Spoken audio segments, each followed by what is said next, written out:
합참과 제가 답변 좀 국방부가 드리겠습니다. 예. 지금 대통령실 안에 같이 있잖아요. 예. 그럼 경호구역 안에 다 들어가죠. 예. 이걸 확대해서 가게 되면은 합참하고 국방부의 근무 지원단을 경호부대로 또 지원받아서 할 수도 있는 거고, 예하 사단이나 군단을 대통령이 가게 되면 경호구역을 확대해서 실질적으로 그 부대를 지휘할 수도 있는 것이죠. 확대해서 그런 일이 있어서는 안 되지만, 이렇게 애매한 조항을 엿다 보면은 이것이야말로 그야말로 경호처장이 군 위에 있고 무소불위의 권력을 유지하게 되는 겁니다. 이것은 윤석열 대통령을 독재자로 만드는 이런 길이에요. 왜 이런 길을 경호처가 하는데 막지 못하는 거죠? 지금 현행 경호법하고도 이것을 시행령에서는 이제 이 지휘감독권이 들어가 있는데, 이것이야말로 사실은 국군조직법도 위배되고 정부조직법도 위배되고 헌법에도 어느 정도 위배가 되고 군지휘체제를 이원화하고 있습니다.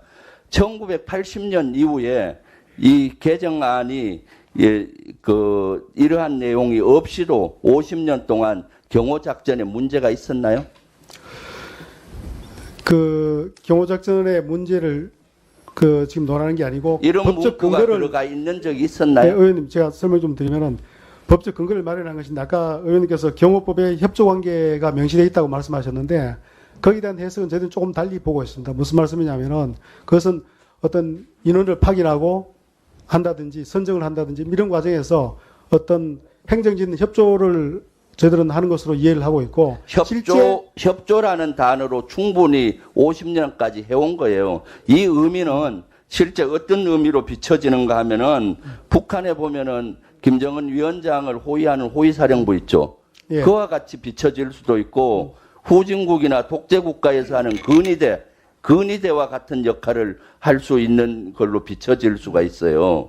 그래서 지휘라는 용어 자체를 넣으면 안 된다는 거죠. 협조한다, 지원한다, 뭐 이런 정도의 용어는 괜찮은데, 이런 용어를 쓰게 된다면은 그야말로 과거 유신 시대보다도 더 강한 조항이 되는 겁니다. 11.6 이후에, 11.6 이전엔 이런 조항이 있었어요, 일부가.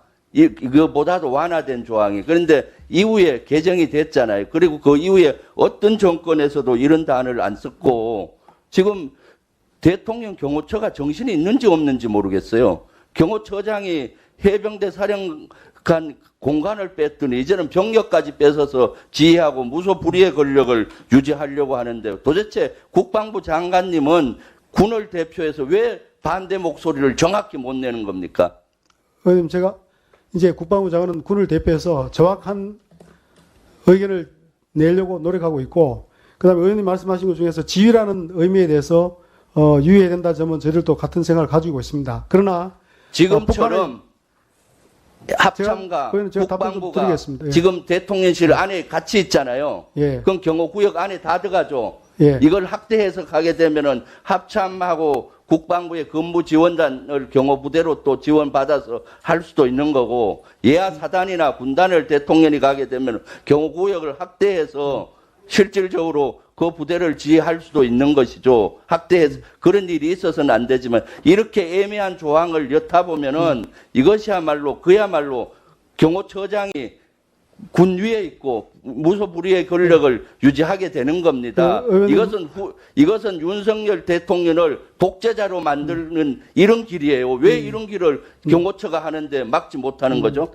제가 의원님 좀 오해하시는 것 같은데, 오해가 아니라 예. 법적 그걸 정확히 따져보세요. 예. 정확히 따지려고 지금 하는 과정에 있는 겁니다. 그래서 뭐 우리 경호처가 북한 호위사령부 역할, 뭐 독재 정권 그하고는 전혀 관계 없는 것이고요. 그리고 경호처장이 군을 지휘한다 이런 개념도 전혀 무관합니다. 전혀 그건 사실이 아니고요.